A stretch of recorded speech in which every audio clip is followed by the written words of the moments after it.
سگی بیوی کہتی ہے جب سے شادی ہوئی اللہ کے نبی صلی اللہ علیہ وسلم کی کبھی حضور نے میرے ساتھ افطاری نہیں فرمائی. اسی چیونٹی کو اس چینی میں رکھ کر کے 12 کوس بنیے کے ہاں واپس کرنے جا رہا ہوں.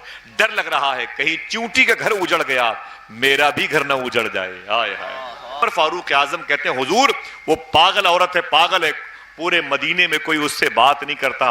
میرے آقا فرماتے عمر جس سے کوئی بات نہیں کرتا محمد اسی سے بات کرنے کے لیے آیا ہوا ہے. اعلان کیا گیا کہ مسجد کو شہید کرنے والا پکڑا گیا ہے. لوگ سمجھے چلو دو تماچے ہم بھی ماریں گے, 2 لاٹھیاں ہم ماریں گے, ہم بھی اس کے چہرے پر تھوکیں گے. لیکن جب وہ کھڑے ہو کر کے اس نے داستان غم بتائی ہے تو سننے والوں کی آنکھیں نمناک ہوئی ہیں. اور نمناک کے ساتھ ساتھ وہ جتنے لوگ بیٹھے ہوئے تھے یہ سوچ کر کے کھڑے ہو کے کلمہ پڑھ کے اسلام قبول کر لیا تھا. یا جس مذہب کے لوگ غیروں کا اتنا خیال رکھتے ہیں اس مذہب میں اپنوں کا کتنا خیال رکھا جاتا ہوگا. سبحان اللہ. تمہاری عمر 15 سال کی اسلام سمجھ لو, ورنہ یہ جو نسل ہے نا بزرگوں کی یہ چلی جائے گی. تمہارے ساتھ کیا سلوک ہوگا اس کے بارے میں بتایا نہیں جاتا. تمہارے ساتھ کیا سلوک ہونے والا ہے آنے والے وقتوں میں. اگر حضور کے دین سے دور ہو گئے تو تمہیں خوشی سے دور کر دیا جائے گا, تمہیں فرحت سے دور کر دیا جائے گا, تمہیں راحت سے دور کر دیا جائے گا, تمہیں جنت سے دور کر دیا جائے گا. ابھی تو ہنسنے کا مقام ہے, ہمارے ساتھ تھوڑی ہوتا ہے, لیکن حضور کی امت کے ساتھ جو کچھ ہوتا ہے اس کو اپنا غم بھی سمجھا کرو. آج سے تیاری کر لو بہن بیٹیوں کی. اور میرے بزرگوں سن لو, اگر اپنے بچوں کو دین نہ سکھایا تو ان بچوں کو کس کے بھروسے پہ چھوڑ کے دنیا سے جاؤ گے یار. ہاں آج تو ایک بہن بیٹی کے سر سے دوپٹے کہیں کہیں نوچے جاتے ہیں, کل یہی نقاب پہننے کے لیے ہندوستان کی حکومت سے پرمیشن لینا پڑے گا. سمجھ رہے, قرآن پڑھنے کے لیے پوچھنا پڑے گا, تھانے اپلیکیشن دینا پڑے گا. آج تو آوازیں کم کرائی جاتی ہیں مسجد سے, آنے والے دور میں مینار کم کرا دیے جائیں گے. یہ چہرے پر داڑھی اسی کی ہوگی جس کے پاس پرمیشن ہوگا. اتنا دور کر دیے جائیں گے ہم اسلام سے. لہٰذا ابھی وقت ہے حضور کو راضی کر لو. میری بات مانے نا, ابھی بھی وقت ہے حضور کو راضی کر لو. اسلام اپنے بچوں کو سمجھا دو. غریب نواز اکیلے آئے تھے, 90 لاکھ لوگوں نے کلمہ پڑھ لیا. محبت سے بولو, 90 لاکھ لوگوں نے کلمہ پڑھ لیا. ہم اتنے ہو کر کے بیکار کی باتیں کرتے ہیں. صوفی صاحب فرماتے ہیں کہ جب اگر کوئی 150 ہندو برادران کے بیچ میں ایک گھر مسلمان کا ہو, اگر یہ قرآن پڑھتا ہے تو 150 ہندو بھائیوں کے ہاں بھی کوئی بیمار ہوتا ہے اللہ اس کے بچوں کو بھی شفا عطا فرما دیتا ہے. سبحان اللہ. تو لڑائیاں کرنے پر تلے ہوئے ہیں, مار پیٹ پر تلے ہوئے ہیں. انڈونیشیا کتنا بڑا اسلامی سینٹرل پوائنٹ کا مرکز ہے. کبھی پتا کیا ہے اپنے محلے کی مسجد سے کہ انڈونیشیا میں اسلام کیسے پہنچا؟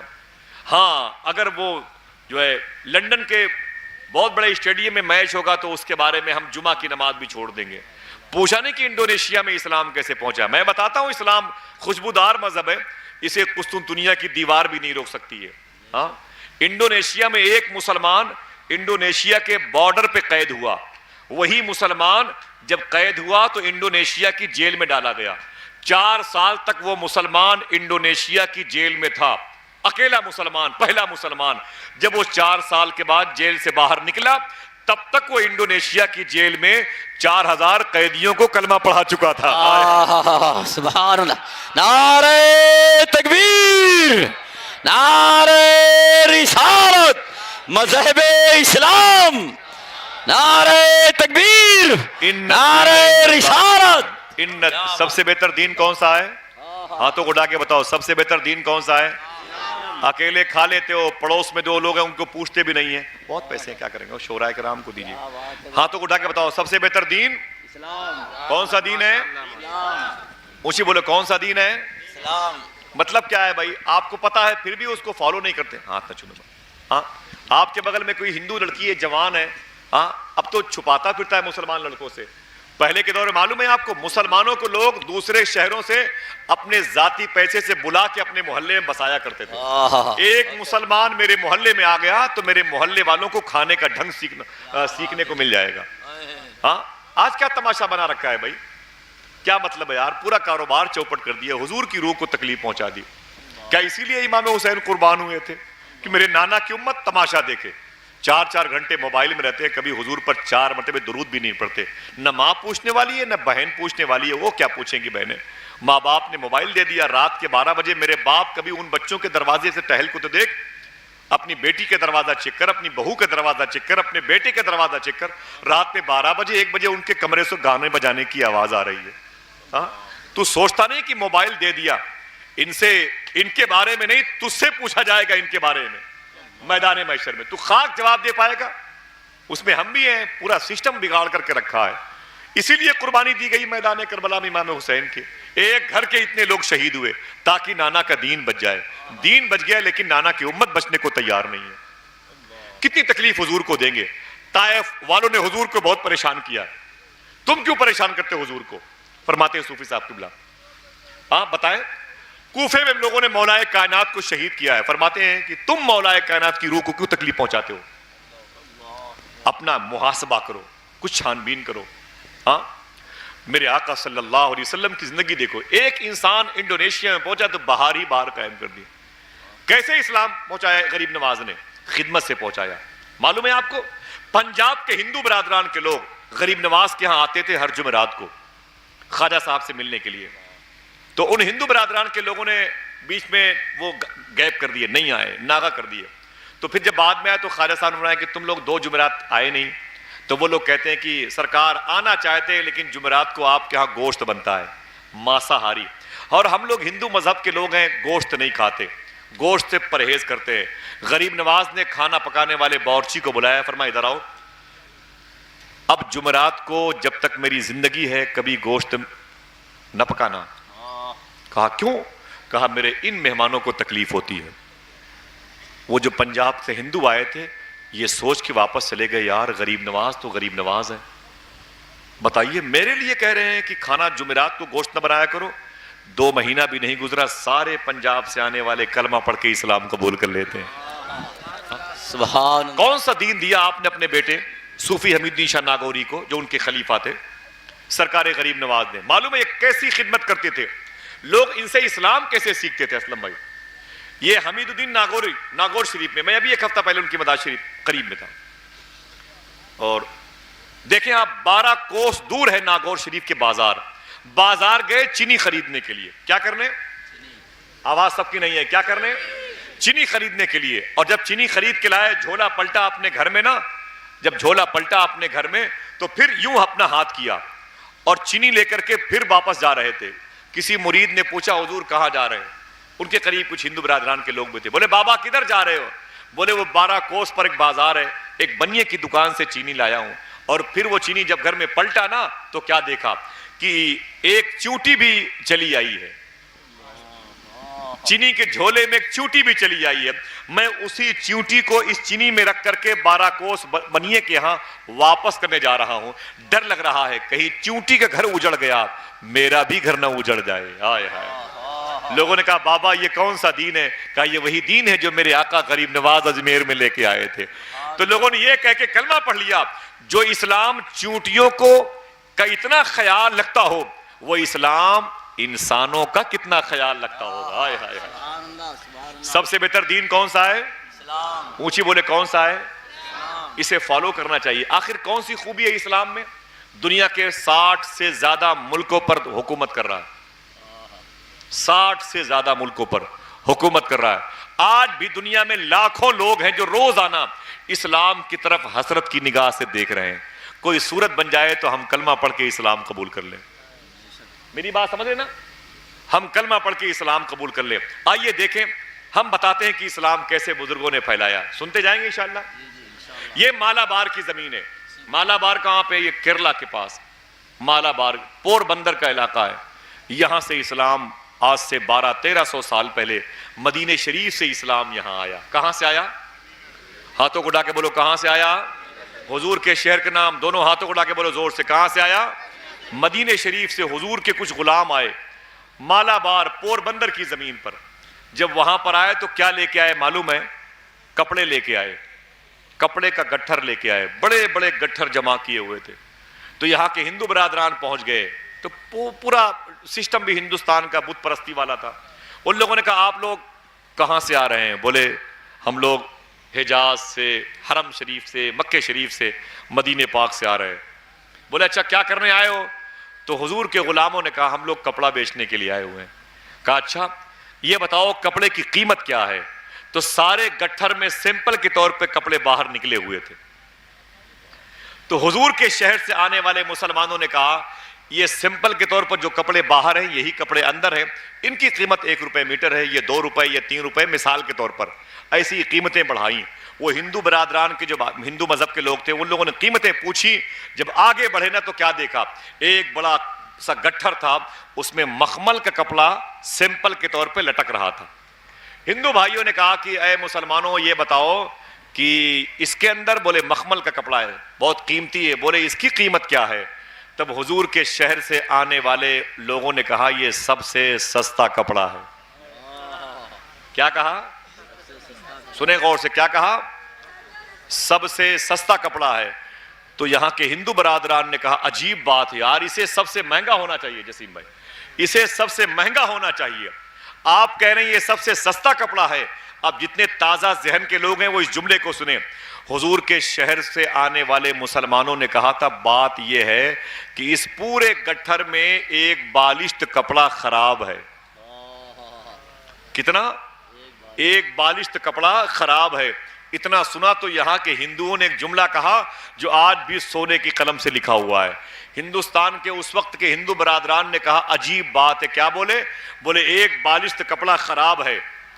تو ہندوستان کے ہندو بزنس مین نے کہا عجیب بات ہے, اپنے عیب کو چھپا کر مال بیچنا مجھ کو آتا ہے, اپنے عیب کو بتا کر مال بیچنے کا طریقہ تمہیں کس نے سکھا دیا؟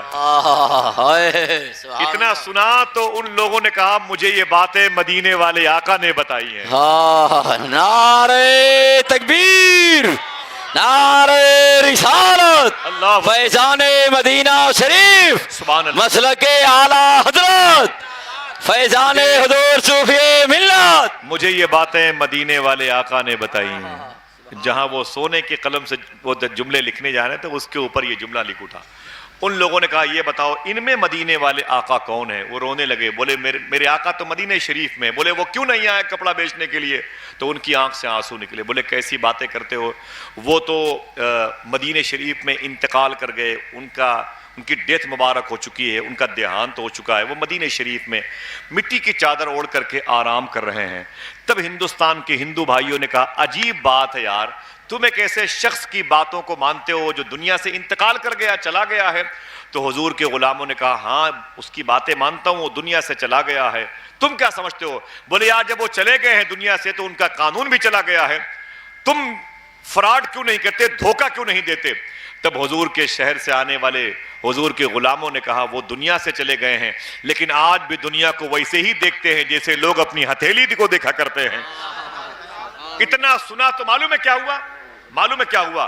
وہ لوگ جو کپڑے خریدنے کے لیے آئے تھے ان لوگوں نے یک زبانوں کے نعرے لگائے, اب یہ کپڑے کا تھان ہم بعد میں لیں گے, اسلام پہلے قبول کرنا چاہتے ہیں. سبحان اللہ الاسلام, سب سے بہتر دین اونچی بولے, سب سے بہتر دین کون سا دین؟ اب آپ نہیں, درمیان سے کوئی لگائے نعرہ اسلام زندہ باد کے نعرے لگائیں. کوئی ایسا کوئی عاشق ہے؟ ماشاءاللہ, ہاتھوں کو اٹھا کے جواب دیجئے. اسلم بھائی بڑی پیاری محفل ہے, بڑے مبارک لوگ ہیں, کاش ہمیں اسلام سمجھنے کو آ جائے. صدیق اکبر سے ان کے بھائی عمر فاروق اعظم نے, دینی بھائی, پوچھا تھا اے میرے بھائی صدیق اکبر کیا بات ہے, راتوں کو آپ نکلتے ہیں تو چپل نہیں پہنتے, راتوں کو بغیر چپل کے نکلتے ہیں. تو صدیق اکبر نے کیا کہا معلوم ہے؟ کہتے ہیں میں اس لیے چپل پہن کے نہیں نکلتا کہ میرے چپل کی کھٹ کھٹ کی آواز سے کسی غریب کے نیند میں خلل نہ پیدا ہو جائے. ہائے ہائے, سب سے بہتر دین یہی وہ دین ہے, دین اسلام ہے جو حضور کے ساتھ رہنے والوں کے کردار میں جھلکتا ہے. ہاں آج عالم کیا ہے, وہ ہے نا گاڑی بلٹ, اس کا سیلنسر نکال دیا اور بچے رات کے 10 بجے گئے ہوٹل بازی کر رہے ہیں. باپ عرب شریف میں ہے, بمبئی میں ہے, چنئی میں ہے, دلی میں پیسے محنت سے کما رہا ہے, بھیج رہا ہے, اور بیٹا رات میں 11 بجے ہوٹل بازی کر کے آتا ہے, اور وہ جو بلٹ لے کے آتا ہے اس کا سیلنسر نکلا ہوا ہے. وہ پورے محلے میں جس گلی سے گزرتا ہے بچے چونک کر کے اپنی ماں سے لپٹ جاتے ہیں. وہ سوچتے بھی نہیں ہیں کہ کسی گھر میں جو بہو ایسی بھی ہوگی جس کا مائکے میں باپ بیمار ہوگا اور وہ اس کے قریب لوگ بیٹھ کے سورہ یاسین پڑھ رہے ہوں گے، اور آج اس کی بیٹی اس گھر میں رو رہی ہے دلہن بن کر کے، اور بڑی مشکلوں سے اس کی آنکھوں سے نکلنے والے آنسوؤں کو کوئی پوچھنے والا آیا ہوگا۔ جب میری اس تعیش پرستی کی علامت سنی ہوگی، آواز سنی ہوگی، تو اس کا دل بڑا ٹوٹا ہوگا کہ میرے سینے پر تو غم کے پہاڑ توڑے جا رہے ہیں، اور میری کانوں میں اس قدر یہ جو ہے بدتمیزی اور بد اخلاقی کے مظاہرے کرنے والی آوازیں داخل ہو رہی ہیں۔ ایسا نہ سکھائیں اپنے بچوں کو، نقصان ہوگا۔ مسلمانوں کے معاشرے کو بچائیں، اسلامی معاشرے کی طرف لے کے آئیں۔ میرے آقا صلی اللہ علیہ وسلم نے یتیموں سے بڑی محبت کی ہے، بیواؤں سے بڑی محبت کی ہے، غریبوں سے بڑی محبت کی ہے، تب اسلام وہاں سے پہنچا جہاں سے سورج نکل رہا ہے، اور وہاں تک پہنچا جہاں سورج ڈوب رہا ہے۔ ہم تو اسلام کو لپیٹ کر کے دفن کرنے کے چکر میں ہیں، لیکن ذرا سوچو کہ اسلام حضور نے جو لانچ کیا ہے وہ کون سا اسلام تھا؟ پھر سے بولے ہاتھوں کو اٹھا کے، سب سے بہتر دین دین اسلام ہے۔ دوسروں کو دکھا دکھا کے کھانا کھانے میں بیماریاں ہیں۔ آئیے بات آگے کرتے ہیں حضور کے دین کی۔ آپ ایسے بیٹھے رہیں، محبت کے ساتھ سنتے رہیں، زیادہ ہنگامہ نہیں کرنا، بڑی روحانیت ہے اس محفل میں۔ اللہ تعالیٰ اس محفل کو قبول فرما لے۔ مدینہ شریف میں ایک 8 سال کا لڑکا ہے، وہ اپنی ماں کے قریب آیا، رو کے بولا میری ماں، جب سے میرے باپ کا انتقال ہوا ہے تب سے پیٹ بھر روٹی نہیں ملی ہے۔ اے میری ماں، کافی دنوں تک تو پڑوس میں جھاڑو پوچھا لگایا کرتی تھی، آج یہ عالم ہے کہ اب تو جانے کے لیے لائق بھی نہیں ہے، تیرے کپڑے بڑے پھٹے ہوئے ہیں۔ اے میری ماں، اتنا بتا دے کہ کیا ہم بھوکے مر جائیں گے؟ جو اپنے چچیرے بھائی ہیں، میری صورت کو دیکھنا نہیں چاہتے، میرے چہرے پر تھوک دیتے ہیں، مجھے پتھر مارتے ہیں میری غریبی کی وجہ سے۔ اے میری ماں، کیا مدینے میں، اتنے بڑے شہر مدینہ میں کوئی نہیں ہے جو کسی غریب کو کھانا کھلا دے، جو اس یتیم کی پرورش کر لے؟ ماں نے کہا بیٹے، اپنوں میں کوئی نہیں ہے، غیروں میں ایک ہے۔ آپ کچھ سمجھ گئے ہوں گے۔ ماں نے کہا اپنے گھر خاندان میں تو کوئی نہیں ہے، اپنوں میں کوئی نہیں ہے، غیروں میں ایک ہے میرے بیٹے۔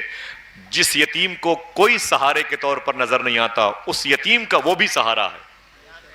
جسے کوئی سینے سے لگاتا نہیں، وہ بھی اسے سینے سے لگاتا ہے۔ جو یتیموں کی خبر گیری کرتا ہے، میرے بیٹے اس مدینے میں ایک ہے جسے آمینہ کا لال کہتے ہیں۔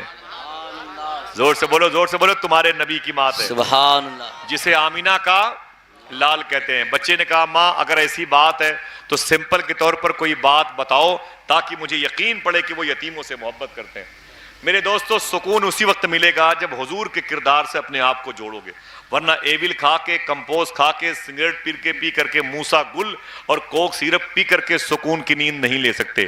جب تک حضور کا کردار تم فالو کرو گے، تمہیں چٹائی پر بھی بغیر پنکھے کے نیند آتی رہے گی انشاءاللہ، اور یہاں سے جانے کے بعد اس قبر میں بھی آپ کو سکون سے سونے کی توفیق ملے گی، جہاں پر بڑے بڑے امیروں کی پریشانیوں کی تصویروں کو دیکھنے کے بعد لوگ بے ہوش ہو جاتے ہیں۔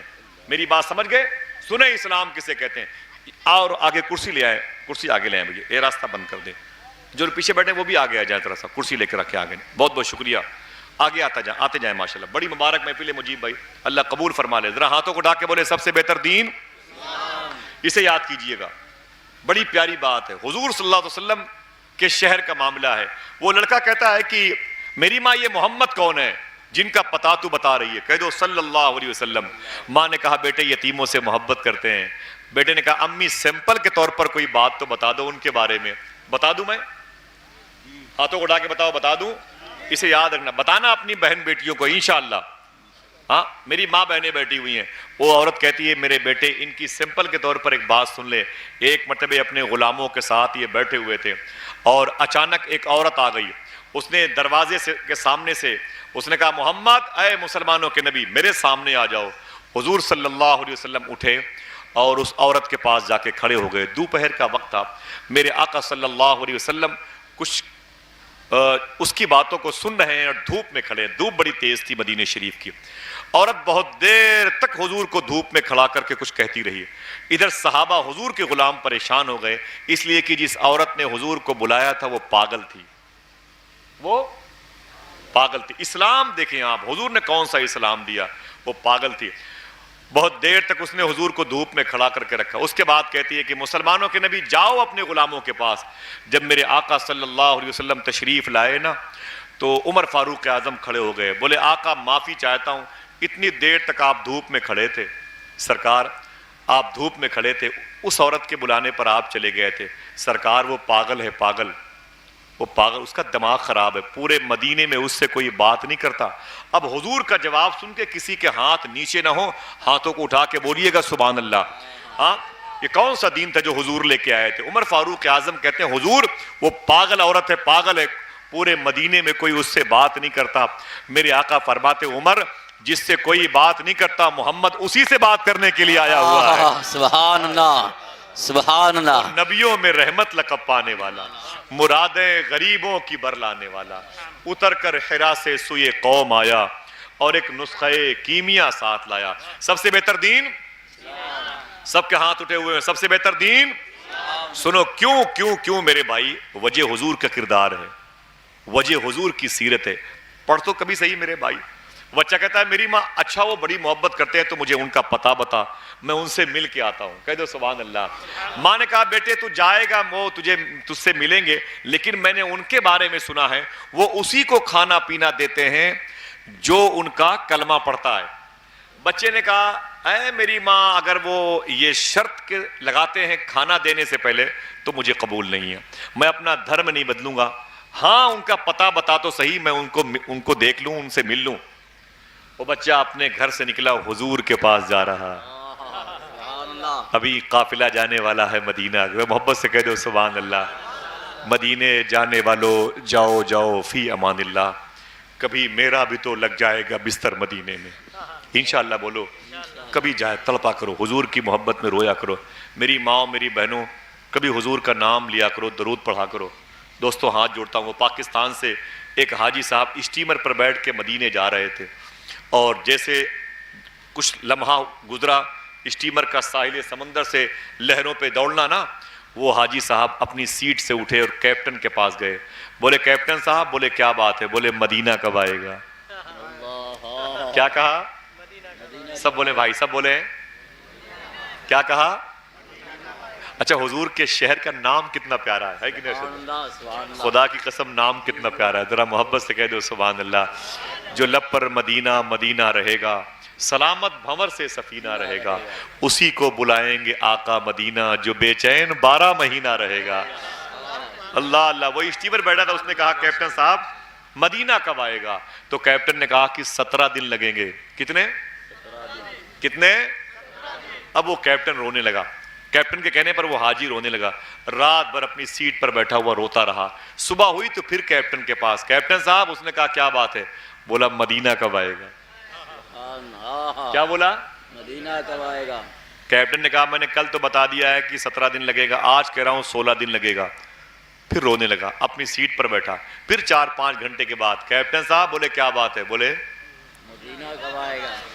بولتے رہو بولتے رہو, پھر سے بولو. اگر یہی پڑ گئی عادت تو سو جاؤ گے اور خوابوں میں اپنی ماں سے پوچھو گے امی مدینہ کب آئے گا. ہائے ہائے سبحان اللہ سبحان اللہ.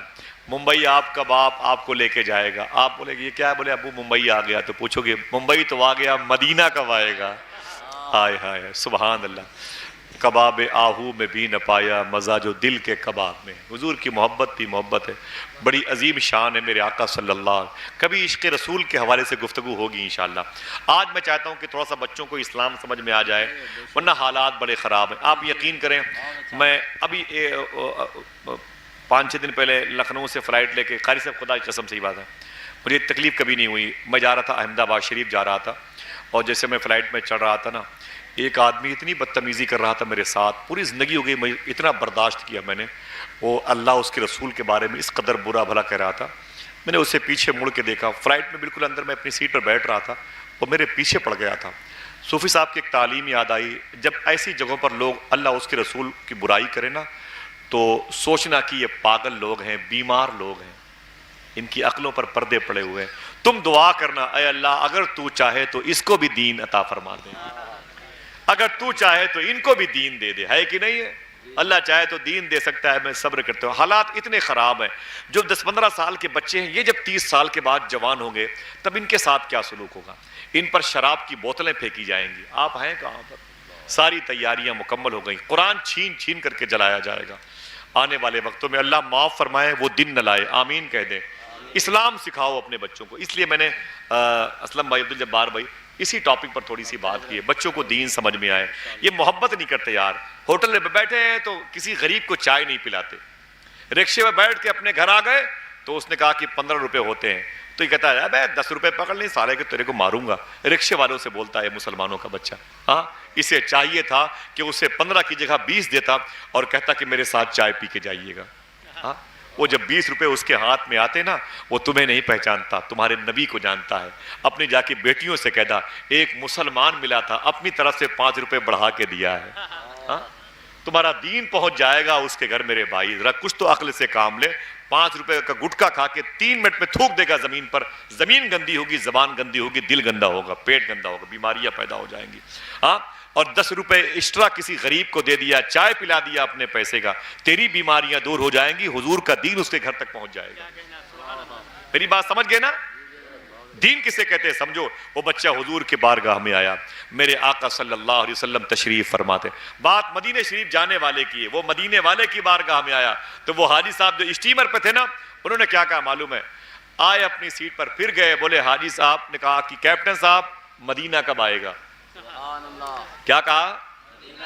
مدینہ کب آئے گا. اتنا سنا تو کیپٹن نے کہا میں نے تو ابھی کہا آپ کو کہ 16 دن لگیں گے. بار بار میرے پاس آتے. آیا، رات بھر روتا رہا اپنی سیٹ پر. جب صبح ہوئی، تیسری صبح ہوئی تو پھر وہ پہنچ گیا. اور اس نے کہا کیپٹن صاحب. بولے کیا بات ہے؟ بولے مدینہ کب آئے گا. سب لوگ پھر سے کہہ دیں اونچی آواز میں. میری بہنوں، میری ماؤں، سنو، تمہیں مدینے کا عشق نہیں ستاتا؟ ہم کو تعجب ہے. تمہارے کپڑے بڑے قیمتی ہوتے ہیں، زیورات بڑے قیمتی ہوتے ہیں. میں 2010 میں گیا تھا مدینہ شریف، اور میرے ساتھ میری اہلیہ تھی، میری وائف تھی. پھر 11 میں بھی گیا تھا ماشاءاللہ. 12 میں بھی سرکار نے بلایا تھا، وہ حج کا موقع تھا. تو میں سفر پہ تھا مدینہ شریف میں. تو میں بیٹھا تھا، میرے بغل میں میری اہلیہ بیٹھی تھی، اس کے بغل میں ایک لڑکی بیٹھی تھی، اس کے بغل میں اس کا ساس بیٹھی تھی، اس کے بغل میں اس کا شوہر بیٹھا تھا. یوں ترتیب سے بیٹھے تھے. تو میری اہلیہ اس عورت سے لڑکی سے بات کر رہی تھی. تو اس لڑکی نے میری اہلیہ سے پوچھا بچے کتنے ہیں؟ تو بتایا کہ وہ 2 ہیں. بولے کہاں ہیں؟ بولے ان کو چھوڑ کے ہم لوگ حج پہ آئے ہیں، یہ میرے شوہر ہے. اس نے کہا کوئی بات نہیں. پھر میری اہلیہ نے اس سے پوچھا کہ تمہارے کتنے بچے ہیں؟ تو رونے لگی وہ. اس نے کہا بہن ابھی 3 مہینہ پہلے میری شادی ہوئی ہے. 4 مہینہ پہلے. کہا 4 مہینہ پہلے؟ کہا شادی ہوئی نا تو 3-4 دن کے بعد میرا شوہر گھر پہ حج کرنے والا فارم وہ لایا تھا. وہ فوٹو لگا کر کے اپنا اور میری ساس کا فارم بھر رہا تھا. میں نے کہا اپنے شوہر سے کیا کر رہے ہو؟ اس نے کہا کہ مدینہ جائیں گے، اپنی امی کے ساتھ حضور کا شہر دیکھیں گے، جنت جائیں گے دیکھنے کے لیے، جنت لے کے جائیں گے. ہائے ہائے، اپنی ماں کے ساتھ حضور کی بارگاہ میں جائیں گے. تو کہتی ہے کہ میں نے کہا کہ میرے شوہر، اس نے کہا کیا بات ہے؟ کہا کہ میں نے کہا کہ مجھے بھی لیتے چلو، اے مدینہ جانے والوں مجھ کو بھی لیتے چلو. کارواں میں کیا غبارے کارواں ہوتا نہیں؟ ہائے ہائے ہائے، کارواں میں کیا غبارے کارواں ہوتا نہیں. جس کو طلب ہوتی ہے اس کے جذبات بھی بڑے عجیب و غریب ہوتے ہیں. تو شوہر نے کہا نا ابھی تو شادی ہوئی ہے اور اتنے خرچ نہیں، گاڑی کے، زیورات کے، کپڑے کے، ولیمے کے پیسے سب ختم ہو گئے. امی کو لے کے چلے جائیں اور اگلے سال بلایا حضور نے تو چلیں گے. تو بیوی کہتی ہے میں نے اپنے شوہر سے کہا، میرے بغل میں بیٹھے ہوئے پوچھ لیجئے، میں نے کہا یہ بتائیں یہ جو زیورات مجھے میکے اور سسرال سے ملے ہیں اس کا مالک کون ہے؟ میرے شوہر نے کہا اس کا مالک نہ تیرا باپ ہے نہ میرا باپ ہے، نہ تیری ماں ہے نہ میری ماں ہے، نہ تیری بہن ہے نہ میری بہن ہے، نہ تیرا بھائی ہے نہ میرا بھائی ہے. ان زیورات کا مالک نہ میں ہوں نہ کوئی اور ہے. تو اس عورت نے کہا پھر اس کا مالک کون ہے؟ اس نے کہا اس کا مالک اگر کوئی ہے تو وہ تو ہے. اے میری بیوی یہ سارے زیورات تیرے ہیں، تیرے. بس بیوی روتی ہوئی اٹھی اور سارے زیورات کو جمع کیا ڈبے میں. اس نے اپنے شوہر سے کہا ماں سے مجھے اجازت دلوا دیجئے، میں سارے زیورات بیچ کر کے حضور کا شہر دیکھنا چاہتی ہوں. ہائے ہائے، سبحان اللہ. کیسا شہر ہے پیارا حضور کا. ان بہنوں کو نہیں معلوم ہے، ان کو 4000 روپے جوڑے کپڑے مل جائیں تو درود بھی نہیں پڑتی ہیں. کبھی وہی کپڑے پہن کے مصلے پر کھڑے ہو جائیں، اے فاطمہ کے نانا، اے فاطمہ کے آقا، یہ کپڑے مجھے آپ کے صدقے میں ملے. اب بولتی کیوں نہیں بہن چپلیں چاہیے تجھے، برانڈڈ چاہیے. کبھی حضور کا شہر دیکھنے کی تمنا تو کر, حضور تیرا انتظار کر رہے ہیں. حضور کی بیٹیوں نے اپنے دسترخوان کے نوالے اٹھا کے تمہاری مغفرت کے لیے سب تقسیم کر دیے, اپنے بچوں کو دے دیا, تمہیں کپڑوں کی اور زیورات کی فکر ہے. کبھی پوچھ تو حضور سے کہ آپ نے کتنی بڑی قربانی ہمارے لیے دی ہے. حضور کے آنے سے پہلے تمہاری ماں بہنوں کی کیا اوقات تھی, کتاب پڑھ کے دیکھیں آپ. وہ تو پیدائش رسول کا ایک ٹاپک تھا, بات کسی موقع پر ہوگی. سنیں آپ عشق رسول کسے کہتے ہیں. وہ لڑکی کہتی ہے میں نے سارے زیورات بیچ دیے, میری ساس منع کرتی رہی اور میری سہیلیاں منع کرتی رہی, میں یہ سوچ کر کے زیورات بیچ کر کے حضور کے شہر میں آ گئی. دیکھیں میرے دوست, میرے بڑے عزیز دوست شاعر اسلام محترم احسان شاکر اعظمی صاحب تشریف لائے ہیں. ذرا ان کے استقبال کے لیے ہاتھوں کو اٹھا کے بولو لبیک یا رسول اللہ, لبیک یا رسول اللہ. نعرہ تکبیر, نعرہ رسالت, مسلک اعلیٰ حضرت شاعر ہندوستان احسان شاکر صاحب قبلہ, علماء اہل سنت. نعرہ تکبیر, نعرہ رسالت شاعر ہندوستان اور مجسم صاحب قبلہ. نعرہ تکبیر, نعرہ رسالت. بیٹھ جائیں. سبحان اللہ, سبحان. بڑے اچھے لہجے کے مالک, بڑے مخلص لوگ ہیں. بڑی پرانی میری دنیا ہے منبر کی, لیکن میری عمر کے اس اسٹیج پر مجھے ایسے لوگ ملے ہیں الحمدللہ رب العالمین جو مجھے منبر شریف سے دور نہیں جانے دینا چاہتے. اللہ تعالیٰ ایسوں کی دعاؤں کو سلامت رکھے. کاش یہ اور پہلے ہوتے تو جو نعت کی فضا اور بہتر سے بہتر اب ملتی ہے کہ نہیں. بڑی خوبصورت آواز ہے. نعت سن کر کے جائیں گے کہ پہلے جائیں گے؟ نعت سن کے جائیں گے, ہاتھوں کو اٹھا کے بولے سن کے جائیں گے انشاءاللہ. انشاءاللہ. خدا کی قسم جلدی ملتی نہیں. میں اپنے لیے پریشان رہتا ہوں, یہ جلدی ملتے نہیں ہیں. یہ لوگ بھائی احسان شاکر اعظمی صاحب اور محترم غلام نور مجسم صاحب جو اناوی ہیں, تشنا و تابش صاحبان تو گھر کے ہیں انشاءاللہ. میں اپنے دوستوں کی طرف سے آپ کو ان کے آنے پر مبارکباد پیش کرتا ہوں. نجم بھائی کی طرف سے مبارکباد پیش کرتا ہوں.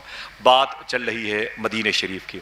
شاعر نے کہا تھا چیختا ہوں کہ مدینہ کوئی لے جائے مجھے, چیختا ہوں کہ مدینہ کوئی لے جائے مجھے, اور آواز گناہوں سے دبی جاتی ہے,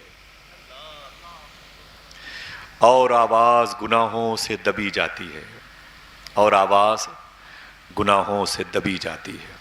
وہ لڑکی کہتی ہے, یہ 2010 کی بات ہے, میں تھا, میری بیوی تھی, وہ لڑکی تھی مدینہ شریف میں. وہ کہتی ہے میں نے سارے زیورات بیچ دیے اور بیچ کر کے میں مدینے آ گئی.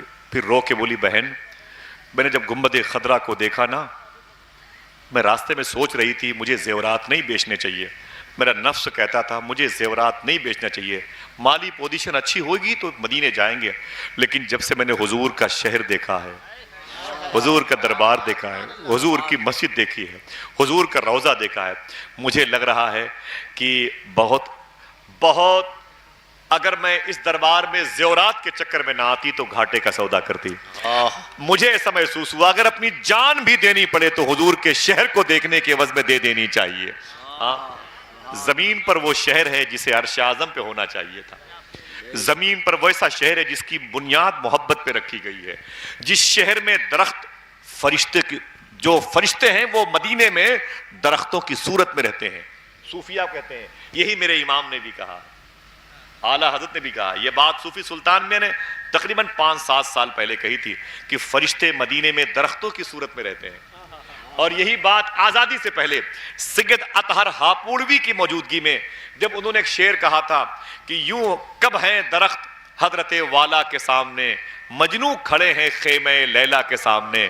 تو فرماتے ہیں اعلیٰ حضرت سید صاحب ایسا مت کہیے, حضور کے روضے کو خیمہ لیلا مت کہیے, اپنے آپ کو مجنو مت کہیے, اور پھر حضور کو کس نام سے پکاریں گے ادب کے خلاف ہے.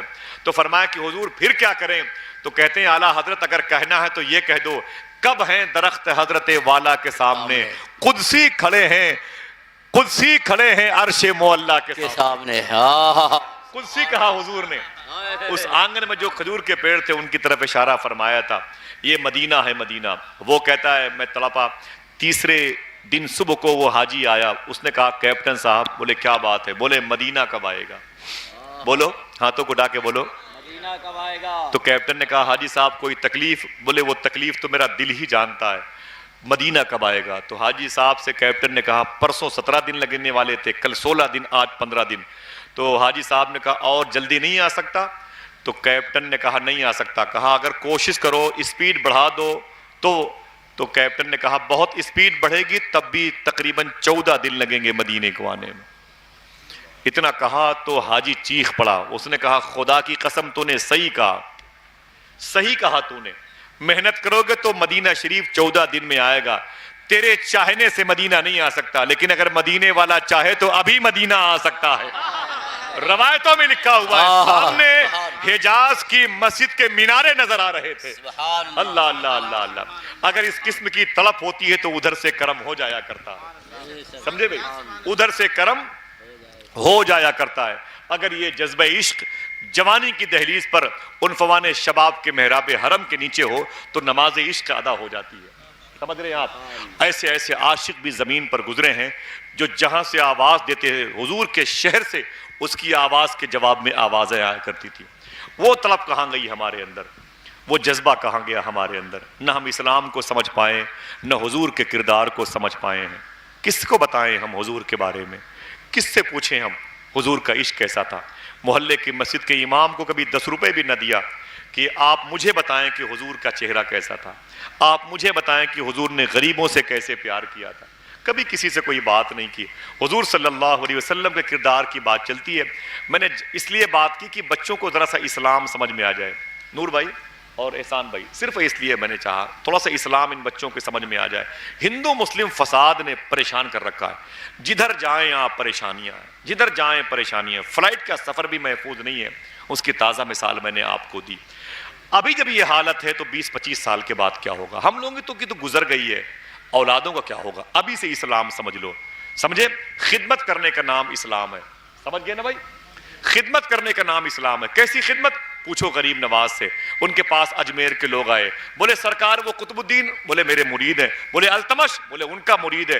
وہ میرا مرید ہے، اس کا وہ مرید ہے. وہ بادشاہ، ہاں میرے مرید کا مرید ہے. تو کہا لوگوں نے، ہندوؤں نے کہا کہ اے غریب نواز، یہ جو بادشاہ التمش ہے اس نے لگان کی قیمت بہت بڑھا دی ہے، آپ اپنے مرید سے کہہ دیجئے اس کو سمجھا دے. خواجہ صاحب فرماتے تم گھر چلے جاؤ، میں خود دلی جاؤں گا اسے سمجھانے کے لیے. تو اجمیر کے ہندو بھائیوں نے کہا حضور آپ دلی نہ جائیں، آپ اجمیر میں رہیں، بس خط بھیج کے ہم کو دے دے، ہم لے کے چلے جائیں گے. فرماتے ہیں غریب نواز نہ نہ نہ، یہ کام میرا ہے، تم کیوں کرو گے؟ ان کو واپس بھیج دیا. اسی وقت غریب نواز اٹھے اور دلی آئے، اور دلی میں بختیار کاکی کی خانقاہ گئے. وہ قدموں سے لپٹ گئے، اپنے پیر کو دیکھا. لپٹنے کے بعد فرمایا حضور کیوں آئے ہیں؟ تو خواجہ صاحب فرماتے التمش کے دربار میں چلنا ہے. التمش کے دربار میں دربان کو پتا چلا غریب نواز سرکار آئے ہیں اور بادشاہ کے پیر آئے ہیں. چیخ پڑا وہ، بھاگتا ہوا التمش بادشاہ اپنے پیر اور خواجہ صاحب کے قدموں میں گر پڑا. اس نے کہا سرکار آنے کی زحمت کیوں کی؟ مجھے بتایا ہوتا میں سر کے بل آ جاتا. خواجہ صاحب فرماتے ہیں تو نے لگان کی قیمت زیادہ بڑھا دی ہے، سنا؟ تو اس نے کہا حضور ہاں بڑھا دیے. تو کہتے ہیں کہ غریب نواز فرماتے ہیں کہ اجمیر کے ہندوؤں نے شکایت کی ہے. تو اس نے کہا حضور آپ اگر سفارش کر رہے ہیں تو میں لگان کی ساری قیمت معاف کرتا ہوں. فرمایا کاغذ پہ لکھ کے دے. التمش نے اس کاغذ پہ لکھ کے دیا. غریب نواز واپس آئے. واپس آنے کے بعد بلایا اجمیر کے لوگوں کو، کہا پریشان مت ہو، لگان کی قیمت میں نے معاف کروا دی ہے. کہا حضور یہ کاغذ کہاں تھا؟ کہا التمش نے لکھا ہے. کہا التمش کے پاس کون گیا تھا؟ خواجہ صاحب فرماتے میں گیا تھا. حضور آپ نے زحمت کی؟ فرمایا کیا ہوا زحمت کی؟ آپ کے شہر میں میں رہتا ہوں، کیا میرا اتنا فرض نہیں بنتا ہے؟ اتنا سنا تو اجمیر کے سارے ہندوؤں نے غریب نواز کے نالین پہ سر رکھ کے کلمہ پڑھ کے اسلام قبول کر لیا اور کہنے لگے یار عجیب بات ہے، جب یہ غیروں کا اتنا خیال رکھتے ہیں تو اپنوں کا کتنا خیال رکھتے ہو؟ کیا بات ہے، زندہ باد. ان الدین عند اللہ الاسلام، بے شک اللہ کے نزدیک سب سے بہتر دین. سب کے اٹھے ہوئے ہاتھ ہونے چاہیے. سب سے بہتر دین کیا کہا اجمل صاحب نے کہ کانٹوں میں جیسے پھول ہے نکہت لیے ہوئے، یوں ہند میں ہوں طیبہ کی حسرت لیے ہوئے. جو منکر سلام ہیں اسلام میں نہیں، اسلام تو ہے دین سلامت لیے ہوئے. اور مسجد کے حوض میں بھی نہیں مچھلیوں کی خیر، بگلے اتر پڑے ہیں جماعت لیے ہوئے. سب سے بہتر دین اسلام ہے. زور سے بولو سب سے بہتر دین. ہمارے دروازے پر کوئی فقیر آتا ہے، پورا بایو ڈاٹا پوچھتے ہیں، تب اسے کچھ دیتے ہیں اور گھور کر کے دیتے ہیں. ہاں اتنا برا بھلا کہہ کے اسے دیتے ہیں کہ اس کے بدن میں وہ چیزیں لگتی بھی نہیں ہیں. لیکن ایک روٹی اسے دیا 10 گالیاں دی، تو کیا مطلب ہے یار؟ کیا مطلب ہے؟ ایک فقیر کو ہم ایک روٹی اور اچار نہیں دے سکتے اور اللہ سے مرغ مسلم مانگتے ہیں. ہاں کبھی سوچا آپ نے کیا اس فقیر کا خدا وہ نہیں ہے جس سے تم مانگتے ہو؟ اگر وہ بھی اپنے خدا سے کہہ دے اے میرے مولا اے میرے رب اسے مت دینا، میں جس اسٹیج پر ہوں اسے وہاں لا کے رکھ، تب سمجھ میں آ جائے گا. آپ کو پتہ نہیں کہ حالات کیسے بدلتے ہیں، پتہ نہیں ہے آپ کو. وہ ایک لڑکی کی دوبارہ شادی ہوئی، میری بہنوں سنو، دوبارہ شادی ہوئی اور شادی کے دن آئے، شادی کے دن جب اس کے دوسرے قریب ہوئے اور پہلے طلاق کے بعد جو دوسری شادی ہوئی، وہ رمضان کے بعد عید کا دن آیا نا، وہ لڑکی کہتی ہے میرے دروازے پر ایک فقیر آ گیا. اس نے کہا ہے کوئی اللہ کے نام پر کچھ دے دے تاکہ جوڑے سلامت ہوں، گھر میں برکتیں ہوں، نحوست دور ہو، بے برکتی سے گھر دور ہو، اے گھر والو اللہ کے نام پر کچھ دے دو. عورت کہتی ہے میرا دوسرا شوہر بڑا نیک تھا. اس نے کہا میری بیوی اسے سوئیاں دے دو، اسے مٹھائیاں دے دو، اسے پیسے دے دو، جوڑے دے دو. عورت کہتی ہے میں لے کے سارا سامان جب دروازے پر گئی نا، جب میں نے فقیر کو دیکھا تو چیخ مار کے روئی اور تڑپی، میں زمین پر گر پڑی. وہ فقیر کٹورا چھوڑ کے بھاگ گیا. میرے شوہر نے میری بات سنی تو مجھے لے کر کے اندر آیا. جب اندر آیا تو میں نے کہا کہ جگایا مجھ کو، ہوش میں لایا تو مجھے بولا کہ اے میری بیوی تو اتنا چیخ کر تڑپی کیوں؟ تو میں نے کہا تمہیں معلوم ہے کہ اس سے پہلے میری شادی ہوئی تھی اور شادی میں طلاق کیوں ہوا؟ بولے بتاؤ. تو کہتی ہے کہ اس کے پاس، شوہر کے پاس پیسے بہت تھے لیکن مذہب نہیں تھا، حضور کی محبت نہیں تھی. ایسے ہی عید کے دن اس کے دروازے پر ایک فقیر آیا تھا. اس نے کہا ہے کوئی جو اللہ کے نام پر مجھے کچھ دے دے. بس میرا وہ شوہر پہلے والا جلال میں آ گیا اور اس نے اس فقیر کو بہت پٹک پٹک کے مارا. اس کے جسم سے خون نکل رہا تھا. میں اپنے شوہر سے ہاتھ جوڑ کے بولتی اسے مت مار، غریب آدمی ہے، نہ دینا ہو تو سوئیاں مٹھائیاں مت دے، اسے مت مار. وہ عورت کہتی ہے لیکن میرا شوہر باز نہیں ہے، اسے بہت مارا، بہت مارا، بالکل ادمرا کر دیا. وہ فقیر تڑپتا رہا. جب میرا شوہر تھک گیا تو وہ فقیر اٹھا، اٹھ کے جانے لگا. اس نے روتے ہوئے اوپر دیکھا، پھر میرے گھر کی طرف دیکھا. اس نے کہا اے میرے مولا اس نے مجھے اجاڑا ہے، اس کے گھر کو اجاڑ دینا. اس نے مجھے اجاڑا ہے، اس کے گھر کو اجاڑ دینا. عورت کہتی ہے اس کی بددعا قبول ہو گئی، میرا گھر اجڑ گیا، میرے شوہر کا کاروبار خراب ہو گیا، میرا شوہر شراب کا عادی ہو گیا. جب شراب پی کے گھر آتا میں درود پڑھتی تو تکلیف ہوتی. میں نے اپنے باپ کو بلایا، میں نے کہا میرے باپ اپنے داماد کو سمجھا دو یہ شراب پیتے ہیں. جب میرا باپ آیا تو اس نے کہا کہ میرے شوہر سے میرے بیٹے، میرے داماد تم شراب پی کے آتے ہو، ایسا مت کیا کرو. میری بیٹی غریبی میں تمہارے گھر میں رہ سکتی ہے لیکن شرابی کے ساتھ نہیں رہ سکتی ہے. تو اس نے کہا بڈھے سن یہ میری مرضی ہے، میں شراب پیوں یا افیم کہوں، تم کیوں ہوتے بیچ میں بولنے والے. تو میرے باپ نے کہا اگر ایسی بات ہے شراب نہیں چھوڑنا ہے تو طلاق دے دو. میرے باپ نے طلاق لے لیا، میں تمہارے ساتھ دوبارہ شادی ہوئی، تمہارے گھر میں آ گئی. تو اور وہ کہتا ہے کہ میری بیوی یہ بتا تو آج چیخی کیوں، تڑپی کیوں؟ تو عورت کہتی ہے کہ اس کی وجہ یہ ہے کہ جب میں کھانا لے کے دروازے پر گئی تو یہ سوچ کے میں چیخ مار کے گر پڑی کہ میرے گھر میں جو فقیر دروازے پر بھیک مانگنے آیا تھا وہ کوئی اور نہیں، میرا وہی پہلے والا شوہر تھا. میرا وہی پہلے والا شوہر تھا جو میرے ہی دروازے پر بھیک مانگ رہا تھا. میں اسے پہچان گئی، وہ مجھے پہچان گیا، کٹورا چھوڑ کے بھاگا اور میں زمین پر بے ہوش ہو کے گر پڑی. اتنا سنا تو وہ اس کا جو دوسرا شوہر تھا وہ رونے لگا. اس نے کہا میرے شوہر تم کیوں روتے ہو؟ تو اس شوہر نے کہا کہ میری بیگم وہ جو بھیک مانگنے والا انسان تھا تیرا پہلے والا شوہر تھا، میں اس لیے رو رہا ہوں کہ وہ تیرے اس شوہر نے عید کے دن جس فقیر کو مارا تھا وہ میں تھا. ایسے ویسے کیسے کیسے ہو گئے اور کیسے کیسے ایسے ویسے ہو گئے. حالات کے بدلنے میں دیر نہیں لگتی ہے. اللہ کی دی ہوئی نعمتوں کا شکر گزار بندہ بن جاؤ میرے بھائی. جو دین تمہیں حضور نے دیا ہے اس دین کو لانچ کرو، اسے پھیلاؤ. ایک روٹی ہے تو ایک ٹکڑا اس کا کتے کو کھلا کے کھاؤ. تمہارے گھر میں 3 کپ چائے بنانے کے لیے چینی ہے تو تھوڑی سی چینی چونٹیوں کو بھی دے دو میرے بھائی. 1 درجن کیلا خرید کر گھر لاتے ہو، 2 کیلا کسی غریب کو دے دو. یہ بتاؤ کیا کوئی دقت ہوگی؟ ہاتھوں کو اٹھا کے بتاؤ، کوئی پریشانی پیدا ہوگی؟ کیا تکلیف ہے آپ کو؟ 3 کلو آم گھر پہ آ گیا، 1 آم بھی کسی غریب کو نہیں دیا. بتاؤ کہ جس گھر کے سے اس وقت آم کے چھلکے باہر نکلیں گے کیا غریبوں کی نظر نہیں پڑے گی؟ کیا یتیم بچے اسے نہیں دیکھیں گے؟ وہ اس کو غور سے دیکھتے ہیں، پوچھتے ہیں ابو یہ کون سا پھل ہے؟ تو باپ ایک تماچا مارتا ہے، اندر چل. تو روتا ہے کہ اے میرے مولا میرے گھر میں تو روٹی بھی نہیں کھانے کو، یہ میرا بچہ جو ہے پڑوسی کے گھر سے نکلنے والے پھل کے چھلکے کے بارے میں پوچھتا ہے، کیا بتاؤں اسے، کیا بتاؤں؟ حضور کا کردار دیکھو. حضور فرماتے ہیں کہ اگر پھل لے کے آؤ تو اس کے چھلکے بھی باہر نہ پھینکو تاکہ کسی بھوکے یتیم بچے کی اس پر نظر نہ پڑ جائے. میرے آقا فرماتے ہیں کہ اسے چپکے سے کھا کے اپنے بچوں کے پھل چھلکے جا کے گندگی کے کوڑے دان میں پھینک دیا کرو. میرے آقا فرماتے ہیں گوشت پکاؤ تو ایک بوٹی گوشت، تھوڑا سا سالن، ایک چپاتی کسی غریب پڑوسی کو دے دیا کرو تاکہ اس کی دعا سے تمہارے گھر کا چولہا ہمیشہ جلتا رہے. کیا موت کیوں آتی ہے میرے بھائی ہمیں اتنا کرنے میں؟ ہم اپنی بات کرتے ہیں، اس میں آپ بھی شامل ہیں. ہمیں موت کیوں آتی ہے؟ غریبوں کا جب معاملہ آتا ہے تو پھر ہاتھ ہمارے سست چھوٹے پڑ جاتے ہیں. بیٹے نے 100 روپے مانگا تو اسے 500 روپے دے دیا. ابو جب آنا تو ممبئی سے وہ 500 روپے کی ایک وہ آتی ہے گھڑی آتی ہے، اس کو لیتے آنا. تو وہ کہتا ہے بیٹا تیرے لیے تو میں 1000 روپے کی لے کے آؤں گا. ہاں صوفی صاحب فرماتے، صوفی سلطان میاں، یہ مت کہا کر 1000 کے لیے آؤں گا. اگر بیٹا کہے کہ 100 روپے کا سامان لے کے آنا کھلونا، تو کہنا بیٹے 200 روپے کا لے کے آؤں گا لیکن تجھے 100 مرتبے مدینے والے پر درود بھی پڑھنا پڑے گا. سبحان اللہ. ہاتھوں کو اٹھا کے بتاؤ کیا دقت ہے؟ کیا دقت ہے؟ اگر آپ نہیں سکھائیں گے تو کیا اتر پردیش کی حکومت سکھائے گی؟ مجھے بتائیں، آپ یہ کام نہیں کرو گے تو کیا الہ آباد کے DIG جو IG ہیں، جو IAS ہیں، IPS ہیں، یہ بتائیں گے؟ ہاں مجھے بتاؤ کون بتائے گا دین میرے بھائی؟ ان بچوں کو کچھ پتہ ہی نہیں تو انہیں دین کون بتائے گا؟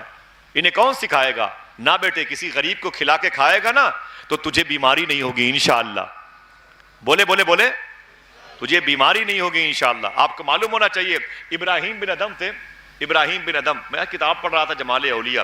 ابراہیم بن ادم تھے، فرماتے میں گزر رہا تھا، سردی پڑ رہی تھی، ایک آدمی کو دیکھا تو وہ برف کے اوپر دانے بکھیر رہا تھا. میں نے کہا او بندے کیا کر رہا ہے؟ اس نے کہا کچھ نہیں، بس پرندوں کے لیے میں کھانا جمع کر رہا ہوں. میں نے کہا تو کون ہے؟ بولے میں ہندو ہوں، میں مسلمان نہیں ہوں. تو ابراہیم بن ادم کہتے ہیں کہ تو مسلمان نہیں ہے؟ اس نے کہا نہیں ہے. میں نے کہا کہ جو مسلمان نہیں ہوتا وہ کچھ بھی کرے اسے نیک کام کا ثواب نہیں ملتا الٹا؟ اس نے کہا کہ ابراہیم جاؤ اپنا کام کرو، ملے نہ ملے لیکن خدا تو دیکھ رہا ہے. ہاں خدا تو دیکھ رہا ہے کہ میں کیا کر رہا ہوں، مجھے ثواب سے کیا مطلب ہے؟ ابراہیم جاؤ اپنا کام کرو، رب تو دیکھ رہا ہے کہ میں کیا کر رہا ہوں، مجھے اس سے مطلب ہے، تم سے تھوڑی مطلب ہے. مجھے نہیں چاہیے ثواب عذاب کا معاملہ، بس میں رب دیکھ لے میں کیا کر رہا ہوں بس. ابراہیم بن ادم کہتے ہیں خدا قسم میں حج پہ گیا تو دیکھا وہ کعبے کا طواف کر رہا تھا. ہائے ہائے.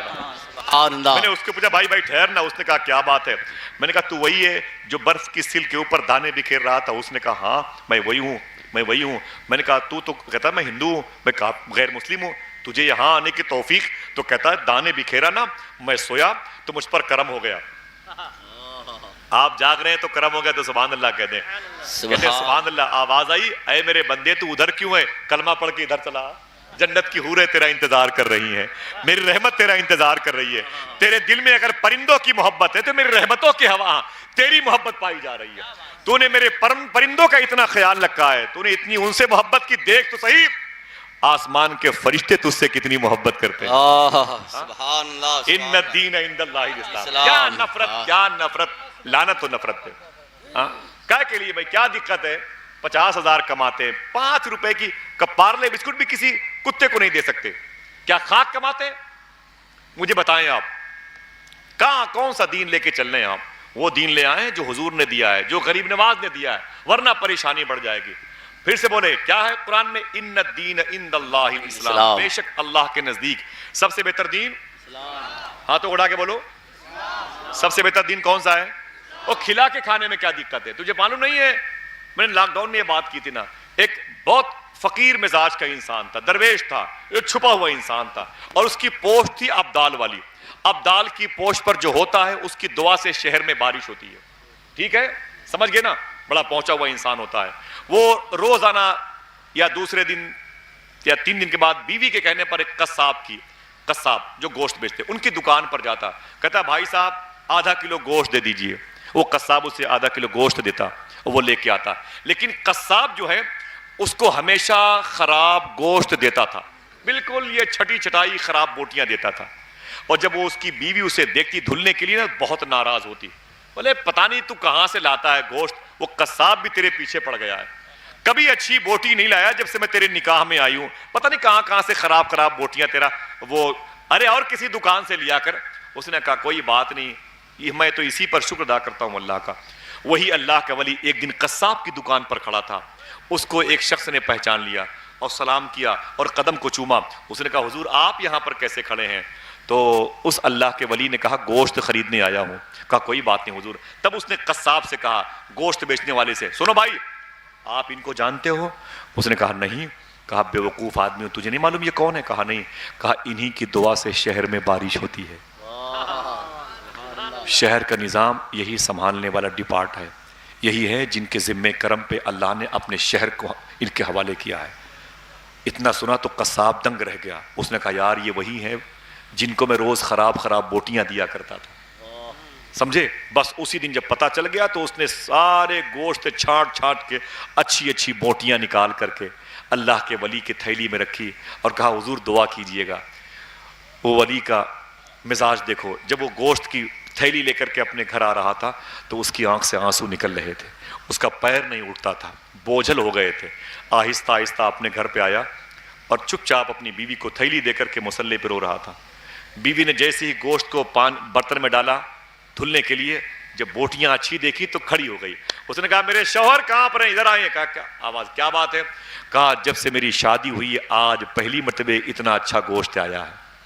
آج پہلی مرتبہ اتنا اچھا گوشت آیا ہے, پہلی مرتبہ اتنا اچھا گوشت ہے. لگ رہا ہے تم کسی دوسری دکان پر گئے تھے, یہی گوشت لایا کرو, یہی گوشت.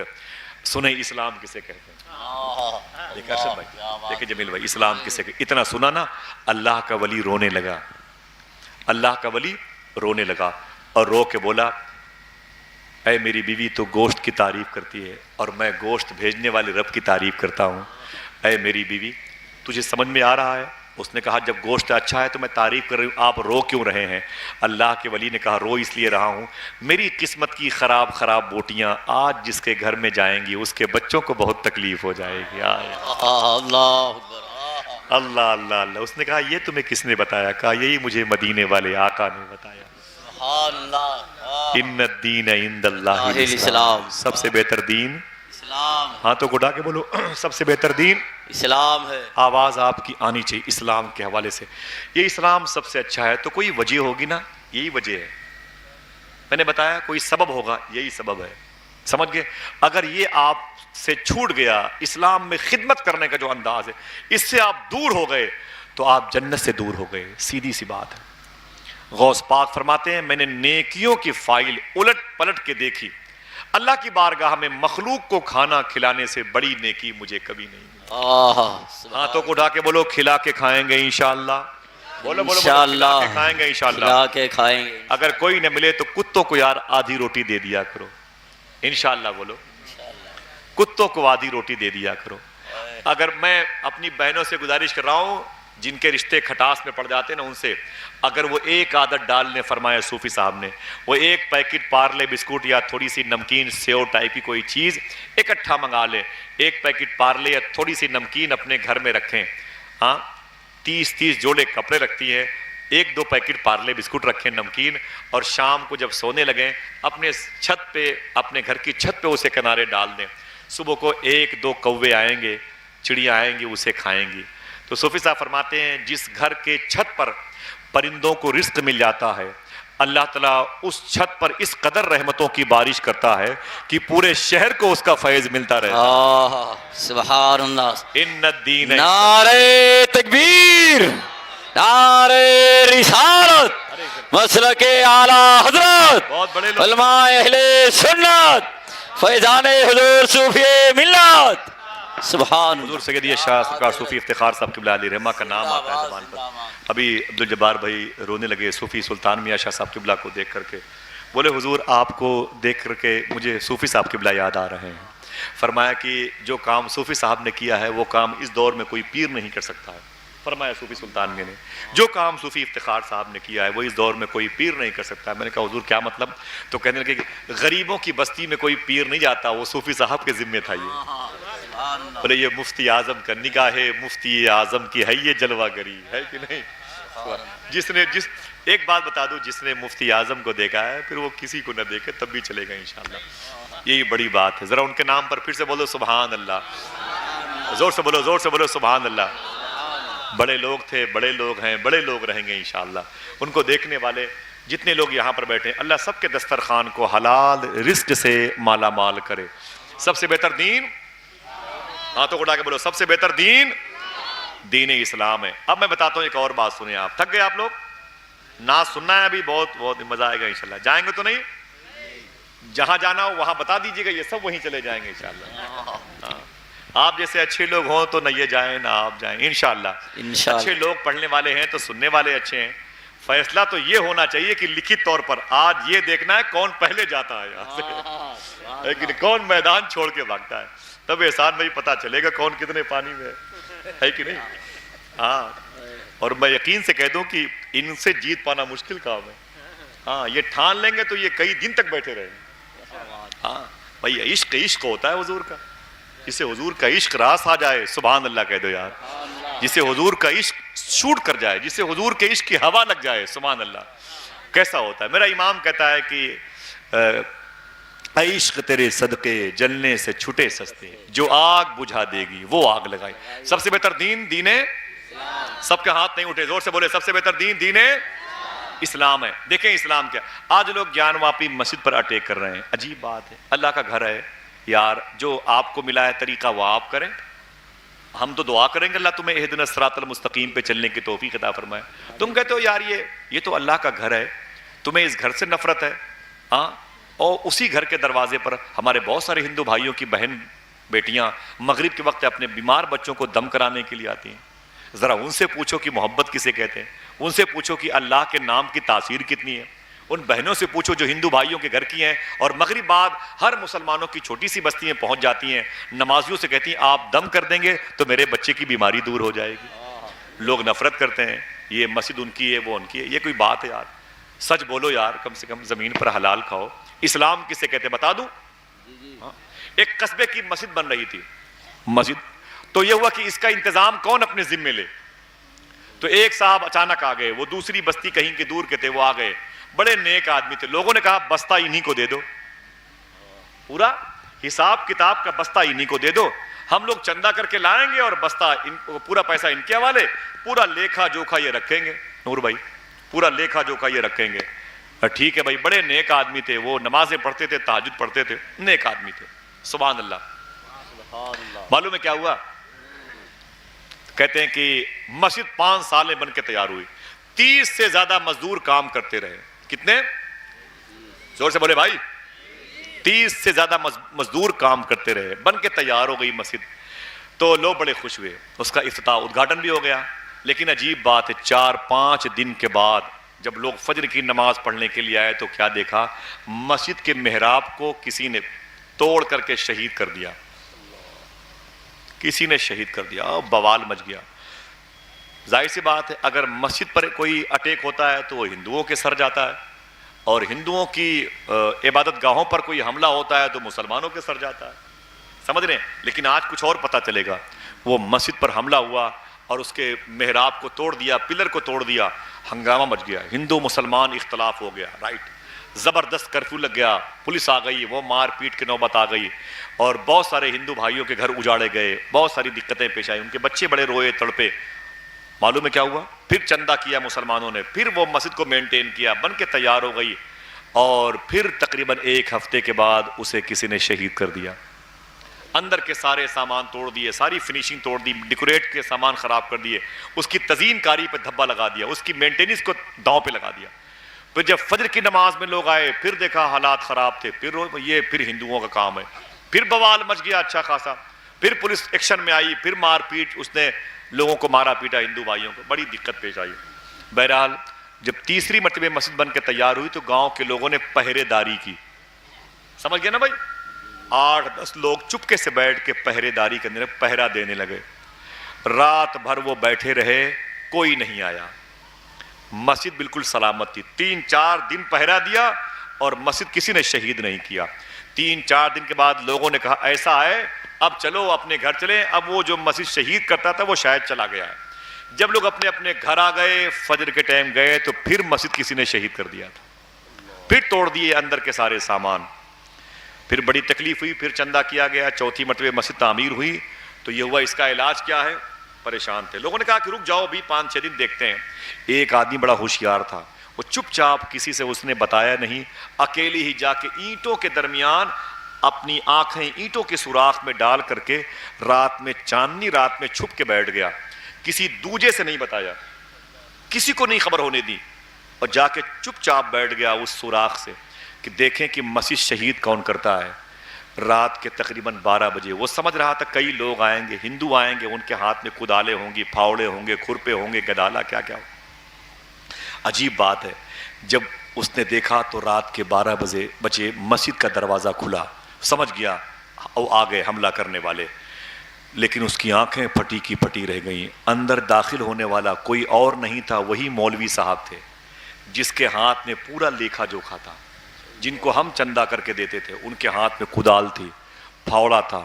انہوں نے وہ مار مار کے مسجد کی دیواروں کو خراب کرنا شروع کر دیا۔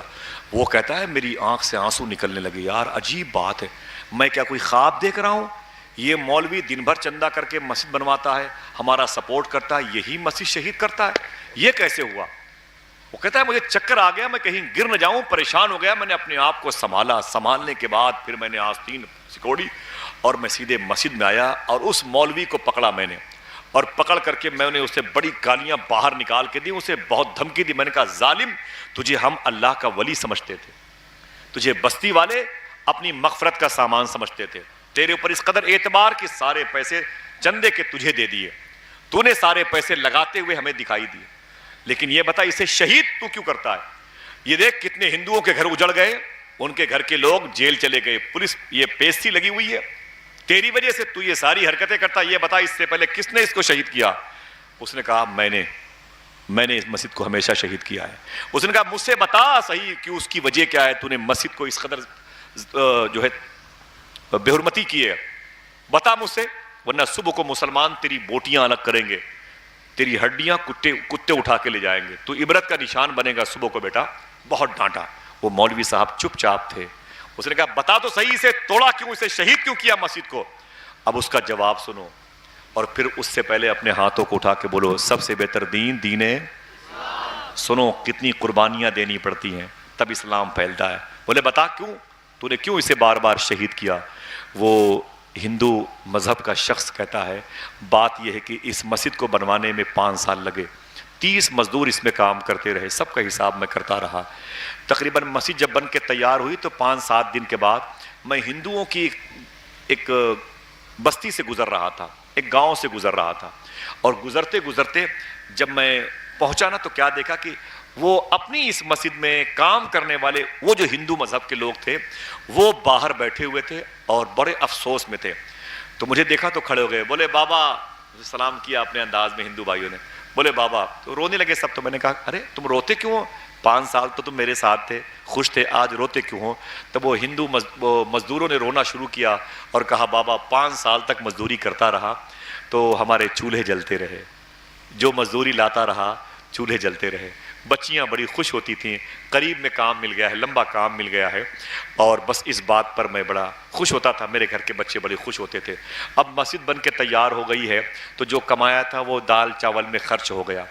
اب میں بتا دوں آپ سے، میں اپنی بات کرتا ہوں، یہی بات میرے بھائی نے بھی کہی ہے کہ تقریباً کل صبح سے میرے بچے بھوکے ہیں، میرا چولہا نہیں جلا، میرے گھر میں روٹیاں بھی نہیں ہیں، میرے گھر میں چاول بھی نہیں ہے کہ اپنے بچوں کا پیٹ پالوں، کہیں کمزوری ہے، کہیں دور جا بھی نہیں سکتا، کوئی کام پر بلاتا بھی نہیں ہے، میں بھی بھوکا ہوں، میرے یہ بھوکے ہیں، یہ سب بھوکے بیٹھے ہوئے ہیں، بچوں سے تنگ آ کر کے سب باہر بیٹھے ہوئے ہیں۔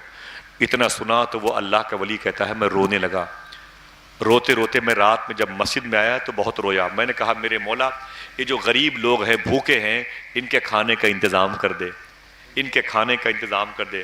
میرے دل سے آواز آئی کہ ان کے کھانے کا انتظام تو ہی کر لے۔